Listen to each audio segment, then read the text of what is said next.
My name is Sam Gituku, and it's good time to introduce the panelists once again. Philip Mwema is a tax expert. He is the managing partner at Anderson East Africa. Good morning. Good morning. Dr. Makali Mulu is an economist, but also a member of parliament from Kitui Central constituency, member of the budget committee since 2013. Good morning. Good morning, Sam. Good morning, viewers. Dr. Joy Kiru, an economist and a senior lecturer at the University of Nairobi. Good morning. Good morning.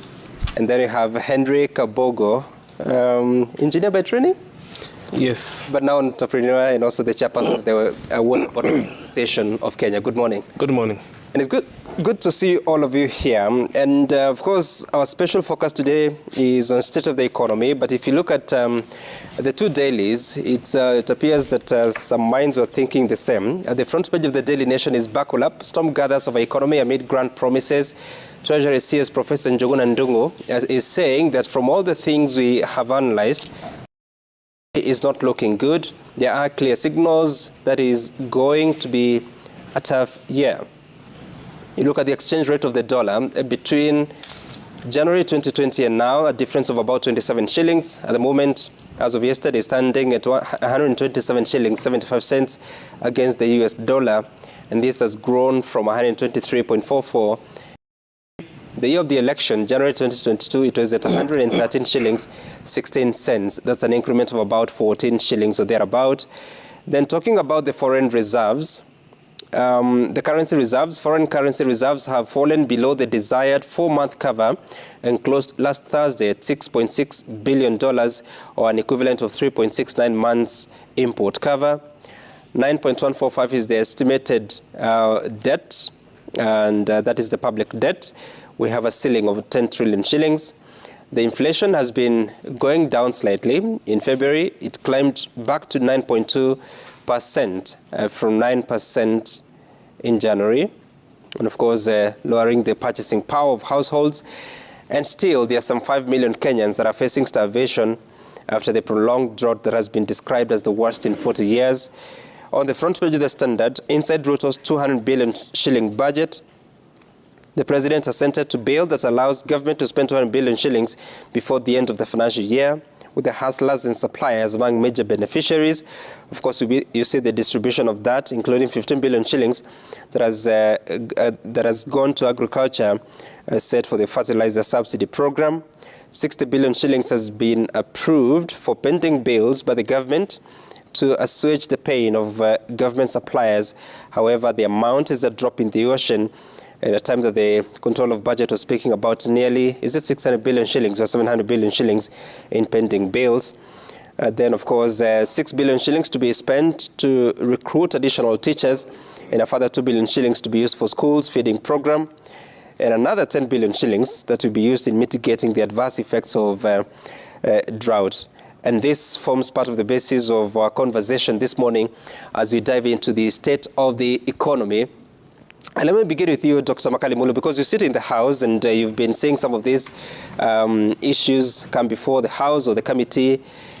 When you look at where we are, what would be your comment in terms of Kenyans went through an election hoping that the tough economic times would come to an end? But the past 6 months or so, because it will be 6 months next week on Monday for President Ruto, it would appear that there was a slight slowdown of the inflation, but now it's back up.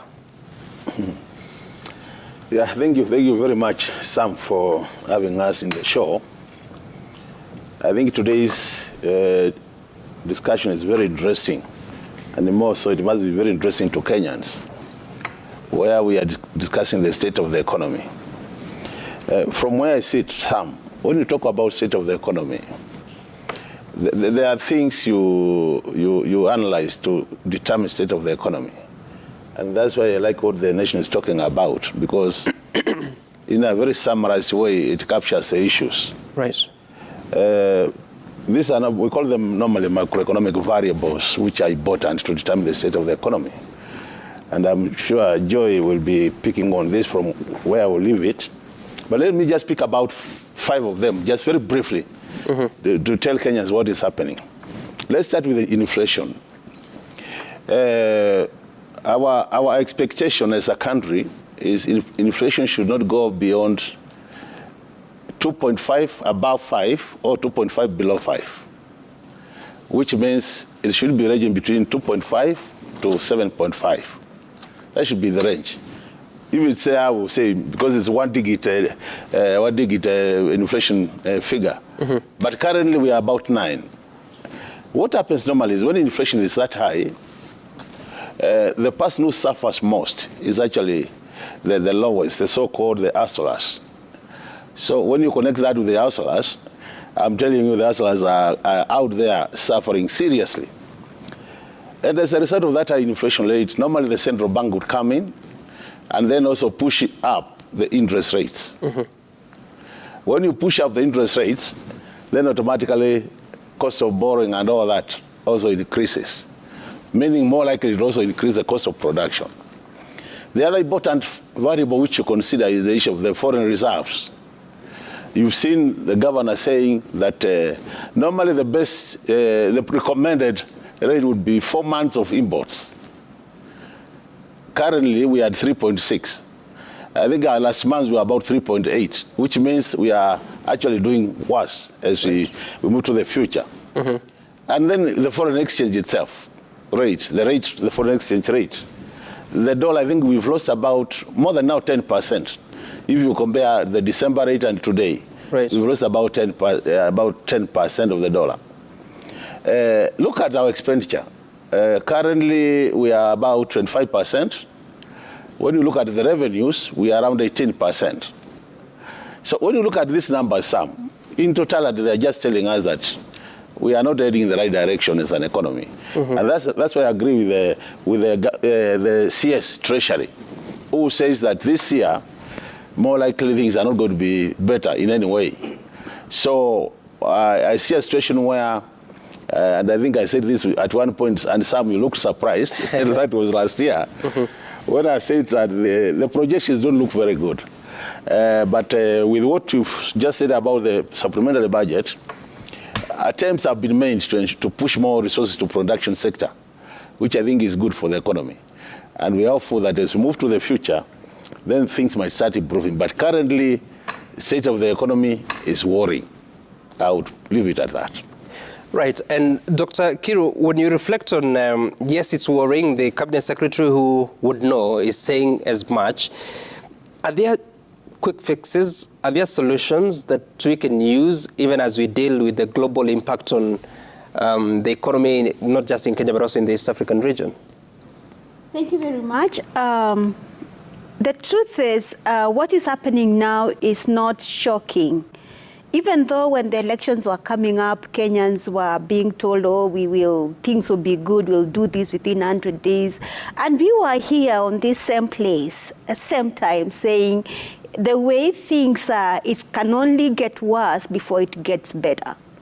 So economists all over the world, and even in Kenya, saw this situation even before it came. Now the question is, even the policymakers, I'm sure they had been advised, and they're being advised every time. And they knew that things are going to be like this because from the way they picked up this government, the fiscal space was so low. They were expansionary fiscal policies had been in place, meaning that it was time to tighten up in order to stabilize the country macroeconomically speaking. And now it's a time now they are facing the real impact of what the policies of the last regime and the last economic context were in terms of trying to correct the mess. Now, what can be done? They are already trying. They are already trying. Like, for example, if you look at the ASLA fund that is supposed to strengthen the small and micro enterprises to cushion jobs, it's a trial even before we come to look at the cons. If you look at these attempts at subsidies, which I'm sure you want us to talk about, they are trying, but the question is it enough? Is the implementation style going to succeed? But the thought, we can see the thought, we can see where they are coming from, and we can see what they are thinking. But the question is, are these efforts going to be rewarded? I think that's what we need to be discussing. Okay. Yeah. And for you, Henry, because you come from the entrepreneurial sector, how has it been for you, and are you feeling the pinch? Yeah, we are feeling the pinch. It's been tough, especially for the entrepreneurs. and not only for the entrepreneurs, even for our customers. And from my perspective, we view economics from a point of view of a home. That how much have you been earning? How much have you been spending? So the angle that I will take is the angle of like water. The price has been increasing because of inflation, because of unnecessary taxation, especially on that most basic product, which is water. We've been trying to push government and advising them from where we sit, which is bottom up. We've been pushing policies that are favorable not only for government, but also for common mwananchi, because we are actually in touch with the common mwananchi. Interesting. What do you mean unnecessary taxes? We have two taxes, like excess duty on water. I term it as unnecessary tax on. It's a tax that should be applied on, what do we call it? On luxurious goods. But when you look at bottled water, the only luxury thing is plastic. So we've been asking government, why don't you push that tax to plastic as opposed to the product itself, which is water. And when you put it on water, it's like there's a lacuna somewhere where even the collecting agency is not even able to differentiate between pure water and mineral water, which is deemed luxurious. Because water, we say water is water. Okay. Yeah. Okay, all right. Philip, what are your thoughts this morning as you look at what the situation is in the country, whether you're looking at it as at a personal level, at an industry level, but also as a Kenyan? Oh, thank you. If you look at it first, we must appreciate that as a country, we don't operate in a vacuum. We have a global recession in place. Fact. When the US is in recession, or some catches coughs, the rest of the world catches a cold. So we're in a recession. So we're not operating in a vacuum as a country. And then the question then is, during the times of inflation, how then do you behave as a country? I like what the professor of Treasury CS indicates that, yes, I think he acknowledges that things are thick and we need to tighten our budget. If I look at their supplementary budget, which was released, I think yesterday, it's interesting to note that they've decided to slash the development expenditure and then increase the current expenditure to take care of pending bills. That means they want to release money into the economy so that we can get this economy sort of like churning, moving. So we need that money in circulation. So that's a good move. But again, in a context whereby our public debt, and the matter will come, I think, in Parliament, and Robert Makali should tell us why the need now to change the ceiling of public debt towards our GDP, because our debt, I think it got to a place where the levels are worrying. And then if you look at the dollar rate going at 127, at this rate, it might as well get as close as to 135, 140. Businesses are struggling getting $10,000 out of banks. So we are in a place where the demand and supply of dollars is a challenge. And then remember, as a country, we are a net importer. Means when the dollar goes south, the hustlers or the traders will always suffer. Right. But in that context, yesterday, I think there was a policy change from government on the issue of consolidation. Let me break it down. Traders, because they cannot bring imports in bulk, they come together and consolidate the items to bring them to the country for selling. And that's what the Nyamakeba traders have been thriving on. And it's been a practice. They've paid 200 shillings per kilo on those imports, irrespective of the value of the good. Yesterday, there was a policy change saying That now would, effective March, that's going to change. It's now going to be based on the value of the goods, which is the right thing, strictly speaking, by law, under the East African Customs Management Act, to charge. But what does that do to the traders?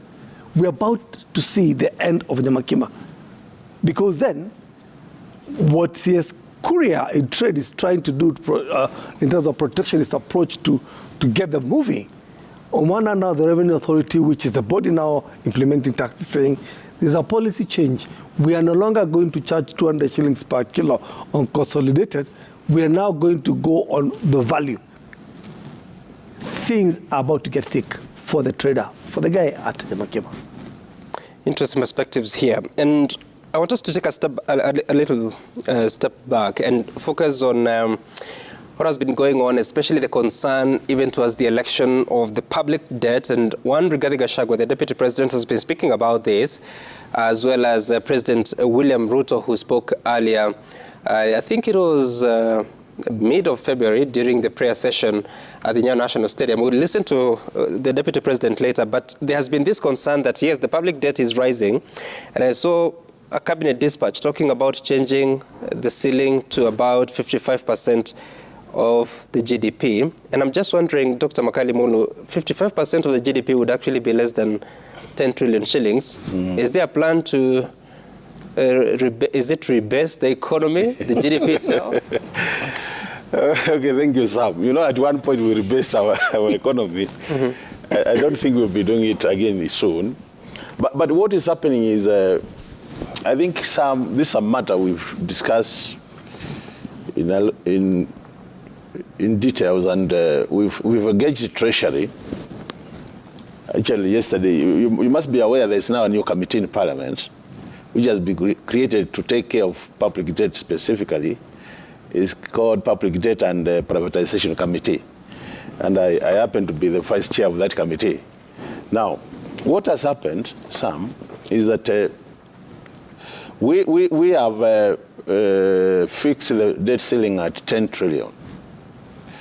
With the current budget, which we have just now taken through a supplementary budget, the expectation that if they borrow as approved in the budget, the current budget, the 22-23 budget, they will only have room of borrowing a maximum of about 600 billion. So the 2023-2024 budget has only a headroom of only about 600 billion. But if you look at the budget policy statement and the medium-term debt management strategy, they are targeted to borrow 720 billion, which means even before you start, you're already going above the ceiling by about 120 billion. So the question is, if they were to do that, automatically they will be going against the law, because Parliament has fixed the figure at 10 trillion. And what the Cabinet approved is, instead of expressing public debt as a nominal figure, they want to push that to a percentage of the GDP. Normally, as an economist, you know, GDP is a combination of many factors. The way you calculate GDP is you bring a number of variables together. So it's easier if you want to play mischief. It's easier to manage the GDP because you can always. But as you are saying currently, if you take 55% of the GDP, you realize we are almost about, that would be about we are around now 13 trillion. That would be about 7 trillion, which is way below even the 10 trillion. Right. But they are talking about the medium-term strategy, where they are talking about projections that in the next 3 years, they now want to push that. Currently, we are about 60% of the net present value of GDP. That is now if you go the gross, we are 68%, but net present value, which is very popular with economists, me and Joy here, we are around 60. So what they are saying is they want to push that to 55 in another 3 years. But it's all said and done. At the end of the day, we are not going to sort the issue of public debt by just playing either percentage or nominal. The thing is, we are almost in a situation of debt distress, and it's time we engaged strategies which are going to help us. And that's what we have been discussing on a serious matter. The government is trying, you remember now, initially we had about a 6.8 budget deficit. But they are, because with this reorganization, they have pushed that now to 5.7. Right. Although we have our doubts as to whether that figure is really the real figure, they are targeting this current budget to move to 4.4%, which to me is the right trajectory. They are on the right direction. But that matter is a matter which requires serious discussion. Okay. Because I don't see it that way. And we have been there before. If you remember, some of you that have been in Parliament for quite some time, when I joined Parliament, it was still a nominal figure. That time we were at around 1.2. Then they wanted to push it to 2.4. We approved. Then we went back now to percentage of GDP. And during the era of CS Rotich and PS Thuke, at some point actually we realized they were playing on Parliament in terms of those figures, the denominator. Yeah. That's why when we went back now to nominal again. So you see now we are back. So this music we are playing is not new music. It's music we have been there before. Okay. And I would be very interested in economists to see how really they want to navigate around the issue of percentage of the GDP and their nominal figure. But all said and done, what Kenyans, any Kenyan on the street there, what they want is very simple. How much have we borrowed? Are we able to pay? The next important question is, are we borrowing for the right things to do? Because are we borrowing for projects, or are we paying to pay recurrent expenditure? The other matter, which is very critical, Sam, and I think is important, Kenyans know this. There are loans we have committed to, we have signed for, and we are not drawing those loans. So what is happening? The country is spending so much money to pay commitment fee. You'll be surprised for the last 6 months, because this public knowledge is not secret. For the last 6 months, this country is almost paying about 660 million in terms of commitment fee. Loans, we are not drawing a single cent. So imagine we are struggling with Mr. Mwema here collecting taxes, and this tax, instead of going to provide water to Kenyans, instead of going to buy food for Kenyans, instead of improving our roads, we are spending 600 million to pay somebody who has given us a loan, and we are not making use of that loan. So these are the issues. And we put the CS to task, asking, why can't we either cancel some of these loans, or get to a table where we can negotiate with the people who have given us the loans, so that, because we are not drawing them. Imagine, you are paying for money, you are not drawing. So to me, I think really, the Kenya Kwanza government has to do a lot of things different from the way they have been done in the past, if they want to get things right. Let's listen to the Deputy President now, as he spoke about the international financial systems opening up for Kenya. I want to give you hope. Before we came in, we had been blacklisted by international lenders. We have now been given thumbs up. We can now engage the international lenders if we want any credit. And of course, this is surprising, Dr. Kiro, because the campaign of 2022 on both sides, Azimio and Kenya Kwanza, was about dealing with the public debt because it was becoming a thorn. And the president came on board and said that we are going to reduce the debt appetite. We are going to make sure that we're able to generate our own local revenue. But when you hear a president and a deputy president celebrating that the financial systems are now opening up for the country, what are we dealing with there? It gets disappointing. First and foremost, Kenyans are going through a rough period as the government tries to cut back on expenses, as the government tries to macro stabilize. It's very painful in terms of the welfare for the people. And we are trying to create fiscal space, that is true. Trying to cut back on expenditures, trying to go slow on the borrowing, trying to reorganize government expenses while hurting the wananchi. And we are like, if this is the cost you're going to pay so that we gain our freedom from debt, so that we stabilize our economy, so that we gain fiscal space and perhaps prosper thereon, then we could perhaps say it's okay. But now when we hear that now the international markets are opening up, okay, the truth is Kenya cannot do without borrowing. But what kind of loans are supposed to help at this particular point? Concessional loans. That we would say, okay, that is welcome. Of course, there are the cons of those ones, the conditions and all that. But anyway, we have got nothing better than that. Now, the second thing is now, but then if they talk about international markets, then we're thinking about, oh my goodness, another Eurobond, and everybody gets scared because it's like you've been struggling to free fiscal space, not to help you, but to help a commercial lender out there. And that's very, very disheartening to many Kenyans. It's like feeling like you had died when things were very bad, you resurrected when you created fiscal space, and you are dying again by that fiscal space being taken by loans which are too expensive for you. So that's really what scares us. They should come out clean and tell us what international markets are they looking to borrow from. That's what you want to know as Kenyans, so that we can rest knowing that we are sacrificing for a good cause. Okay, I want to take a short break. When I come back, I'll be listening to Philip here and Henry on what they have to say about the question of public debt and how to ensure that, yes, we can continue to finance the budget, but also not hurting the local economy. And